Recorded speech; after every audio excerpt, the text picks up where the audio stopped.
out for the adventures of Ruffy and Bullwinkle and friends. Starring that jetty Jerry Lace, Rocket J. Squirrel, and his pal, Bullwinkle the Moose. Hi, glad to see you again. Likewise. We did some great things on the show today. Like what? Like what? Well, you ought to know, Bullwinkle. You're in some of them. Well, let's get started.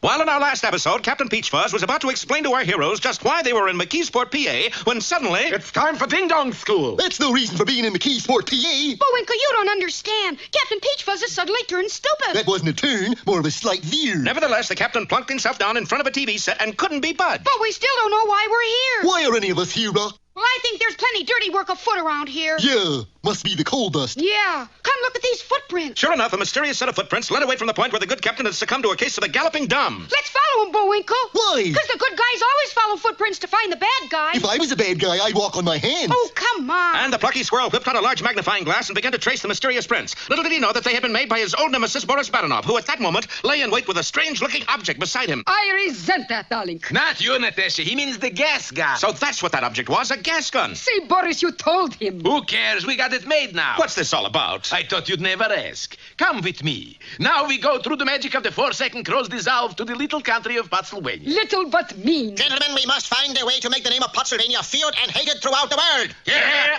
You said it, fearless leader. But why? Why? Look at it this way. Does Pennsylvania have any raw materials? No. Do we make things? No. Do we have any art or culture? No. What is the only thing we got plenty of? Nothing. No. Mean. We have more mean per square inch than other countries have in a square mile. And so? So we got to export mean to every other country. But to do that? Yes, Pennsylvania will declare war on everybody. But anybody could beat us. Just besides being mean, we're all cowards. Tut, tut, gentlemen. Here is the genius of my plan. Hooray! Not yet, Gerhardt. I tell you when. We'll declare war on everybody, but we won't tell anybody. Now, Gerhardt. Hooray! Now, everybody. Hooray! And so Pennsylvania set to work to develop a secret weapon to end all secret weapons. How about this death ray machine, Phyllis Leader? Let's see. You idiot. It doesn't even faze them. Thank goodness. What? I mean, thank badness. Eventually, though, the ultimate weapon was discovered. Yes, gentlemen, I call it goof gas. Goof gas? Yes, one whiff, you're completely stupid. Let's test it. Gerhardt, take a sniff.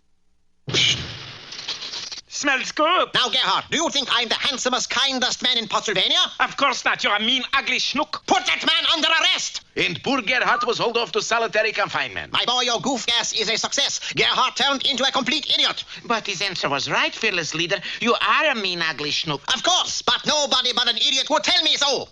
True. Well, then, what country do we turn into nitwits first? Let's pick an easy one. The US of A. All that.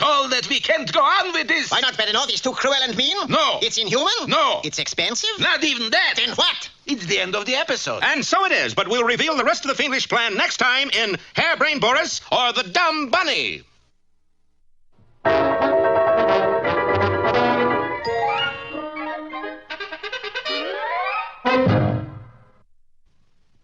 now it's time for... 4, 5, or 6 baritone solos in the key of E. But Now for another of our special features. should have tried E flat.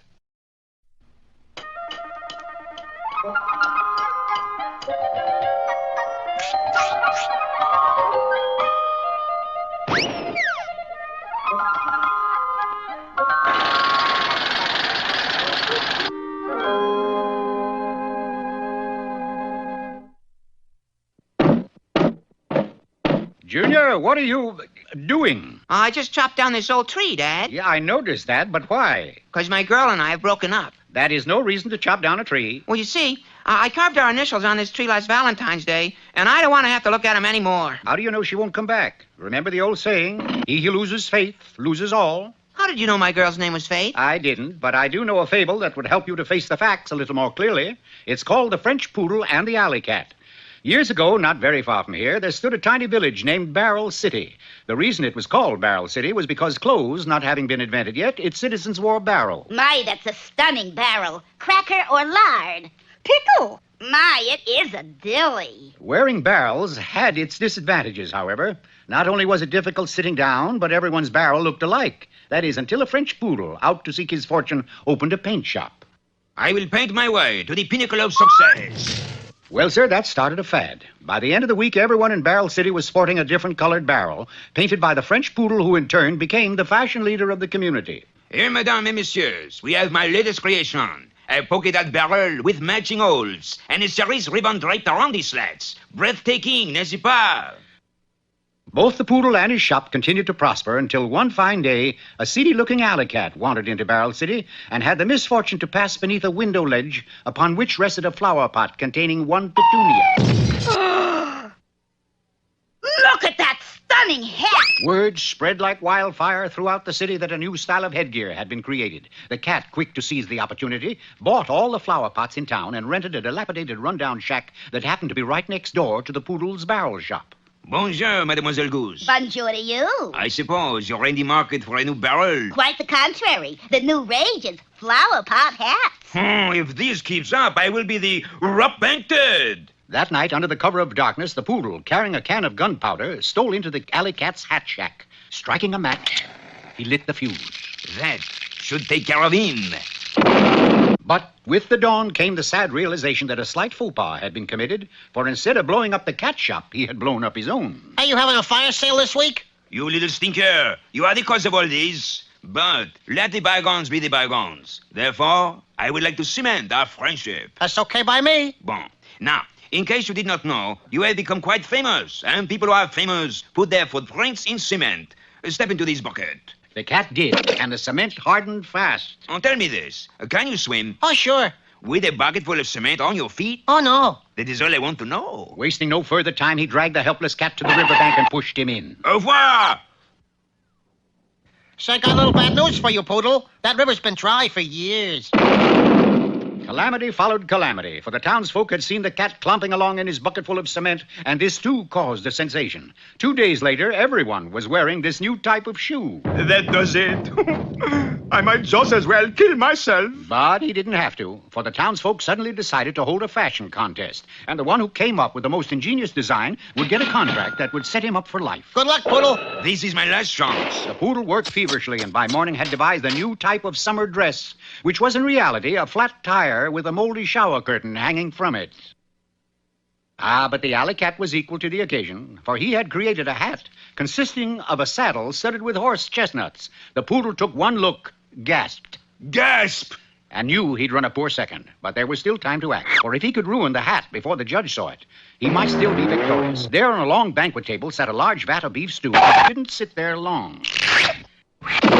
Well, sir, you'd never believe what happened. That cat still believed that his creation, even covered with beef stew, was still a winner. And he was right. Some fable, Pop. Well, I think it does prove that he who loses faith loses everything. It also proves something else. What? If the stew fits, wear it.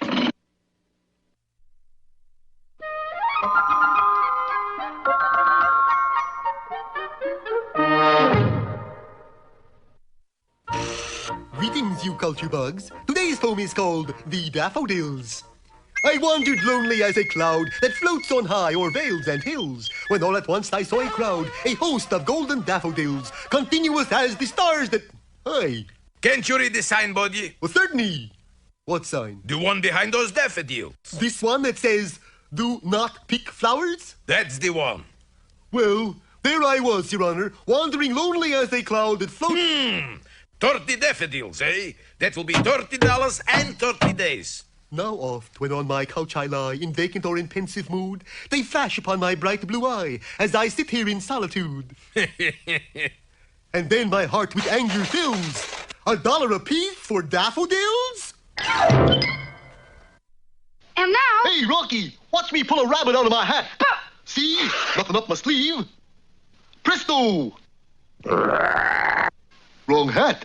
And now it's time to meet Mr. Peabody.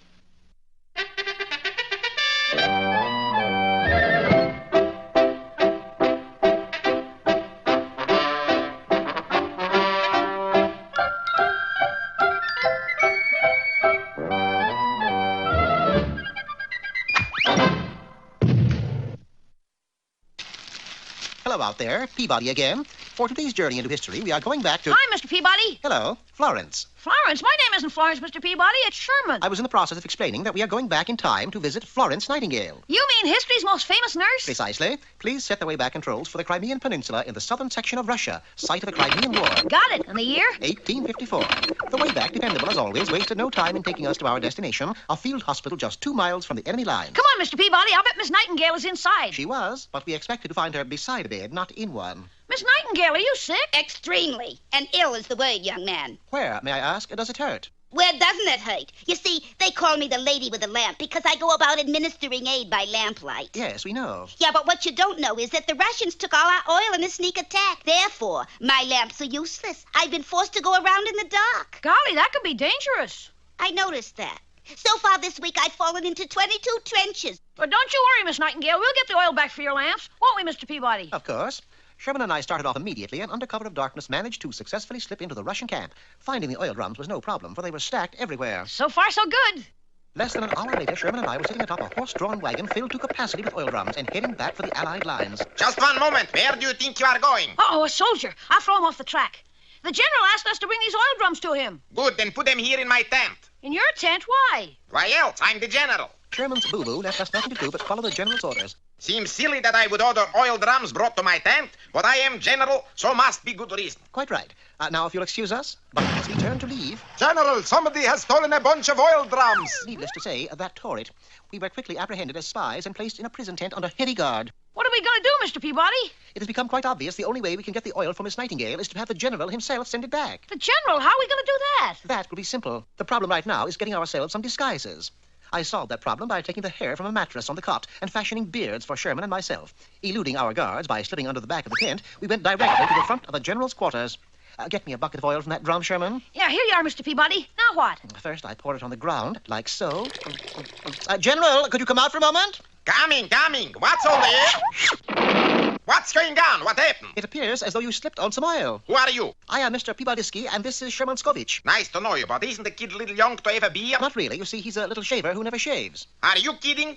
I will go get something to eat. Maybe it will calm my nerves. That is our cue, Sherman. Your eggs, General? Say, that looks good. Those eggs taste like 30-weight crankcase oil. Perhaps it's because they were cooked in 30-weight crankcase oil. Oil, every time I turn around, something is oily. Calm yourself, General, what you need is a nap. Good idea. If this keeps up, I'm going to have a nervous proposition. It's working, Sherman. Waiting until the General had retired and was fast asleep, Sherman and I crept up to a huge pile of oil drums which were directly behind his tent. I instructed Sherman to remove the pegs supporting the key drum, and gravity did the rest. Don't tell me what happened. I know it's oil. Oil to the left of me. Oil on top, oil everywhere. With all the trouble this oil is causing you, you very well might lose the war. That's right. You got advice? Always. Why not send all of the oil to the Allies and let them have the trouble? What fiendishly clever idea. With a signed order from the General, we, of course, had no further trouble getting the oil back across the lines. You did it again, Mr. Peabody. Miss Nightingale's problems were solved. But such was not the case for the soldiers.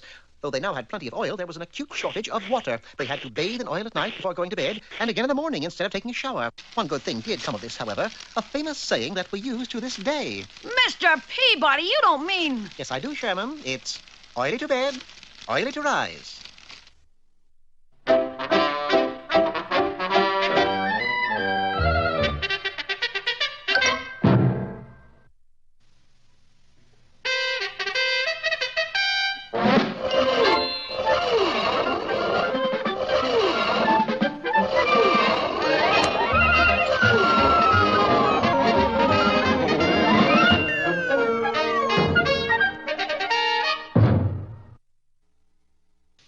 time, we found out why there has been such an epidemic of stupidity in the United States. It seems that Pennsylvania, that mean little country, has attacked us with a secret weapon called goof gas. Right. One poof, you're a goof. Yes, for the past several episodes, Boris Badenov has been shooting goof gas at America's leading smart Alex and whiz kid. And so, gentlemen, I have devised a totally new compulsive force to launch our missiles. Yes. What is it?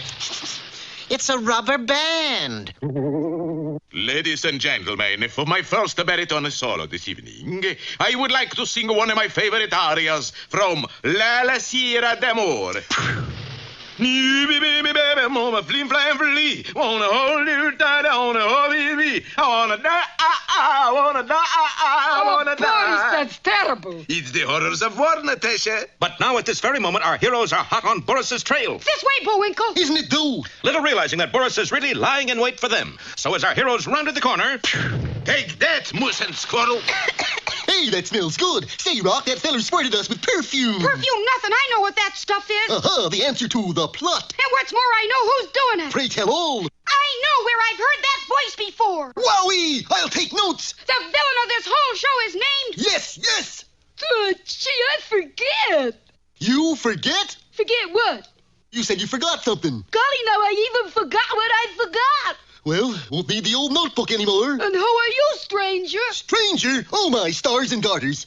Boris, one more second and Squirrel would have said your name. Yes, it seems a shame, Natasha. What? I could use the publicity. Why didn't goof gas affect Moose? Because goof gas affects the brain. And? No brain, no effect. It was true. Bullwinkle's built-in stupidity made him the only living creature immune to goof gas. A lot of good that does me. I don't have anybody to feed me a straight line anymore. Tell me about the rabbits, George. You see what I mean? Well, Natasha, we stopped those two busybodies cold. Now on to the hardest part of in this plan. And that is? We're going to take Washington. Darling, that's not hard. No. Look at headline. Boston takes Washington 7-2. Anybody can take Washington. Wait till next year. Come on, Natasha. And the two villains headed off for our nation's capital. A few days later, they were in the Congressional Visitors Gallery listening to the speeches. Mr. Chairman, I'm against all foreign aid, especially to places like Hawaii and Alaska. I demand we increase taxes for everybody under 67. How old are you? 68. We've got to get the government out of government. Well, let's go, Natasha. Go. You're not going to squirt them with goof gas? It's too late. Somebody beat us to it. Then where next? It's going to be big surprise. Surprise indeed, for the two no-goodniks were headed straight for... I said it was going to be surprise. They were headed straight for... Now, where are we going? Gee whiz, now I don't know. Anyway, be with us next time for, be with us next time anyway. Gee. Well,